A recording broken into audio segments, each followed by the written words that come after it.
Welcome back. Thank you for going on this journey with me through Paul's epistles. Today we are in 1 Corinthians chapter 10. Israel's history serves as a cautionary tale for Christians. Despite experiencing God's blessings and deliverance, many Israelites fell into idolatry and immorality, leading to judgment. Paul urges the Corinthians to avoid similar pitfalls, warning against overconfidence and reminding them that no temptation is beyond God's help. He promises that God will provide a way of escape in every trial. Believers are encouraged to be mindful of their choices, particularly concerning eating food sacrificed to idols and prioritizing the spiritual needs of others. Convictions of conscience hold great importance to God, and Christians must honor their own while also being considerate of others. Ultimately, Paul calls on them to do everything for God's glory, avoiding offense and seeking to build up others in faith through the demonstration of Christ's selfless love.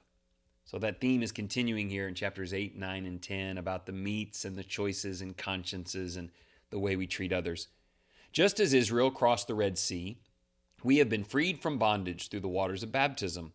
Our leader is Jesus, who is greater than Moses. He is our source of spiritual nourishment and sustenance. However, like Israel, we can lose our deep relationship with God if we succumb to idolatry, immorality, or a lack of trust in the Lord. We must remain humble, reliant on God, and confident that He will strengthen us during times of temptation. God's people must move forward in faith together. Sharing in the Lord means we are all on this journey of faith as one. We must be patient, considerate of each other's conscience and needs, and devoting to help one another stay saved. We pray from freedom from temptation. God may give us fellow Christians as His answer. We're certainly going to want to have a healthy connection with them. 3 questions. Number 1, why did so many Israelites fall in the wilderness after being saved by God? What do you learn from their tragic example? Especially if you've been a Christian for a while, what do you need to keep in mind so you don't have those same pitfalls? Question 2 opens with the quote, "Let him who thinks he stands take heed that he does not fall." Why is pride so dangerous when it comes to facing the temptation to sin? That immediately made me think back to Peter and some of his overconfidence and under-preparation that he had to learn through and not make those kinds of mistakes again. How does pride get in the way? How do you prevent it? Question 3, in consideration of their neighbor, some did not eat certain meats. What liberties would you be willing to forfeit for the sake of Christians?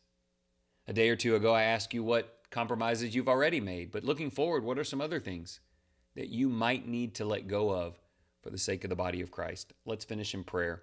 Eternal God, we know you led Israel out of slavery and toward the land of promise.